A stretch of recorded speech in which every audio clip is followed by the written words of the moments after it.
Pak Joko, boleh diberikan gambaran kepada kami karena masih banyak yang belum memahami jalur perlintasan sebidang. Kenapa ada yang resmi, ada yang tidak resmi, ada yang dijaga, ada yang tidak dijaga. Itu persoalannya di mana? Ya, jadi perlintasan sebidang itu antara jalur kereta sama jalur jalan raya, ya. Perlintasan itu ada yang resmi itu ada yang dijaga dan tidak dijaga, dan yang liar. Liar ini jadi problem. Kenapa bisa liar, Pak? Karena sepanjang itu banyak pemukiman biasanya. Sehingga anggap aja itu kayak dia bertangga di depannya nyebrang gitu aja ya. Nah, sebenarnya di Indonesia itu sudah ada contoh bagaimana pemerintah menutup sejumlah perlintasan sebidang yang cukup banyak tadi itu di Kota Padang. Ya. Nah, tapi kalau terjadi kecelakaan di perlintasan sebidang, itu kategorinya bukan kecelakaan kereta api, tapi adalah kecelakaan di jalan.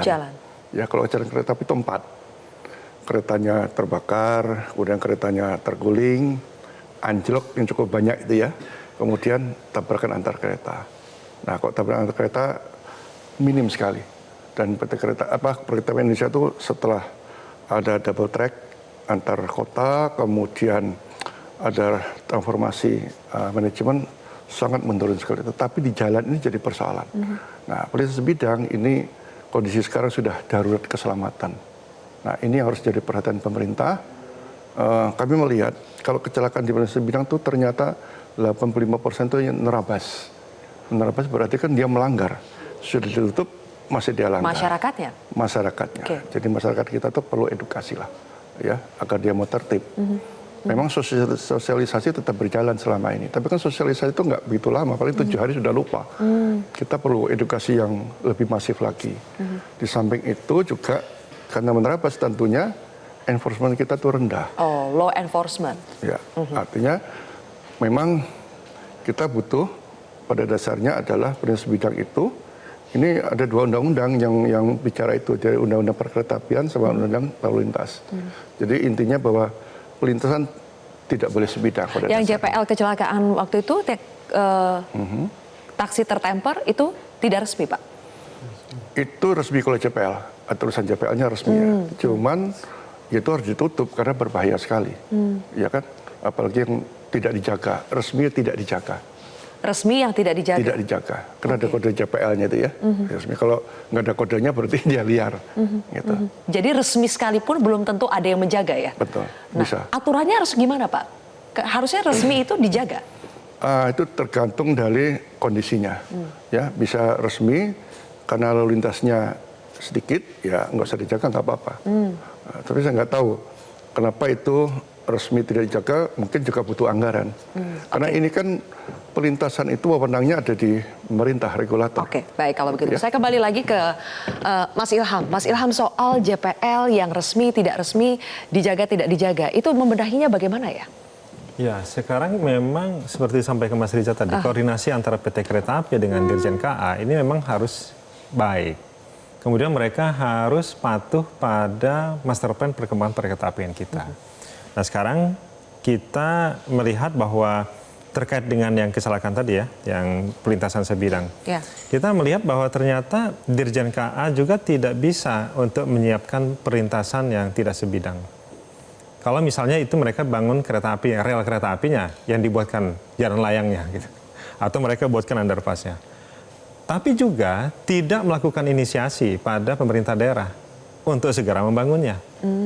Jadi artinya banyak pembiaran juga bahwa mapping terkait dengan ini perlu dibangun JPL atau tidak, dibangun jembatan layang atau tidak, perlintasan sebidang atau tidak, ataukah dia nanti perlu dibuatkan palang yang dijaga ataupun tidak dijaga. Memang sudah ada, tetapi langkah taktis untuk merealisasikannya itu kan memang hampir tidak terdengar setiap tahun. Anggaran APBD di masing-masing daerah itu setiap tahun disusun, bahkan 2 kali termasuk APBD perubahannya. Tapi bunyi bahwa mereka mau membangun itu nggak terdengar. Mau membangun tapi tidak ada anggarannya, kan lebih enak juga. Berarti inisiasinya itu harus dari pemetaan DJKA dulu, kemudian baru dibagi-bagikan. Dan DJKA sebenarnya sudah melakukan itu juga. Sudah ada? PT Kereta Api juga sudah melakukan itu. Tinggal pemerintah daerahnya sekarang ini. Untuk kasus yang di Bekasi ini, pemerintah daerah yang berwenang terhadap ruas jalan itu sebenarnya selama belasan tahun ini sudah melakukan usulan belum untuk membuatkan perlintasan sebidang. Kalau dia tidak, maka dia kena dalam undang-undang lalu lintas angkutan jalan dan juga undang-undang perkereta-apian. Walaupun tidak ada sanksi pidana ya, sanksi perdata juga tidak ada. Jadi lebih pada sanksi etika dan anggaran. Ini persoalannya. Jadi undang-undang yang lama ini dibuat untuk memberikan sanksi kepada pihak yang lemah, yaitu misalnya orang yang menyeberang, pengendara yang menerobos, gitu. Tetapi tanggung jawab terkait dengan ruas jalannya dan juga rel kereta apinya itu nggak ada sanksinya, walaupun dia dibunyikan harus. Nah, artinya saya berharap pemerintah melakukan mapping totally dulu. Sebenarnya kita ini ada persoalan di manusianya, metodenya, regulasinya, atau apa. Jadi kita waktu itu sudah tahu, maka masuk ke langkah untuk mengatasinya itu menjadi lebih jelas. Dan akhirnya terukur juga. Nah, makanya apa yang disampaikan oleh Presiden tentu harus diwujudkan untuk membangun atau mengatasi perlintasan sebidang. Tetapi juga harus dijawab dengan cepat oleh Kemenhub soal mana yang urgen dan mana yang tidak urgen. Prioritas dan tidak belum prioritas ya. Oke. Mas Riza, sebetulnya mana yang lebih realistis memungkinkan untuk dilakukan dengan cepat saat ini? Apakah pemisahan jalur rel kereta jarak jauh tadi dengan KRL atau pemisahan jalur atau penertiban jalur perlintasan sebidang? Kalau jalur sebidang itu kan ya sebidang. Itu tadi kata Mas Ilham, apakah pemerintah daerah mampu atau mau atau tidak. Tetapi kalau kita melihat pada rencana induk master plan dari DJKA, sebenarnya jalur ganda itu mulai dari Manggarai sampai Cikarang. Nah, mereka baru menyelesaikan Jatinegara sampai Bekasi. Dan ini mereka membuat itu karena tahu bahwa nggak bisa KRL yang relatif lambat dibandingkan KAJJ berada dalam jalur yang sama. Ya, kalau menurut saya, kalaupun katakan beres, katakan perintah Pak Prabowo dengan segera dilaksanakan, tapi tidak akan menutup kemungkinan akan terjadi lagi. Lawang sama kok. Jadi menurut saya, ya harus sama-sama. Kan beda. Pak Prabowo sudah instruksikan dengan dana 4T untuk menyelesaikan itu. Nah, ini gimana ini? Soal pembebasan, tanda kutip mudah kok. Lawang tanahnya punya KAI semua itu. Bisa. Tinggal apakah master plan yang dirancang oleh DJKA, Kemenhub, dikerjakan atau tidak sampai tuntas. Itu saja. Itu harus dan wajib selama masih sekarang ini tidak berarti tidak akan terjadi walaupun sudah ada perlintasan tidak sebidang. Baik, oke. Mana yang urgent untuk dilakukan sekarang, Pak Joko? Ya tadi saya sepakat dua-duanya karena itu berbeda perspektif ya. Kalau dia double track untuk kepentingan perjalanan kereta api, ya. Prinsip bidang juga sama, tapi ini lebih pada tadi menghindari penerabas tadi yang 85% tadi kan, artinya ketidakterima penting.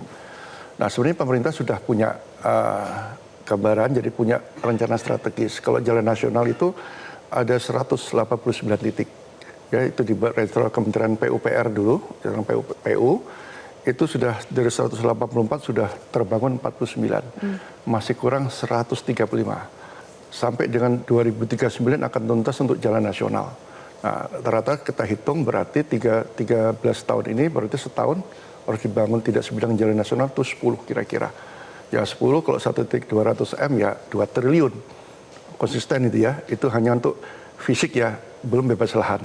Karena butuh juga Pemda. Tapi saya dengar juga Pemda juga sudah melakukan sebenarnya. Ada pemetaan saya Pak.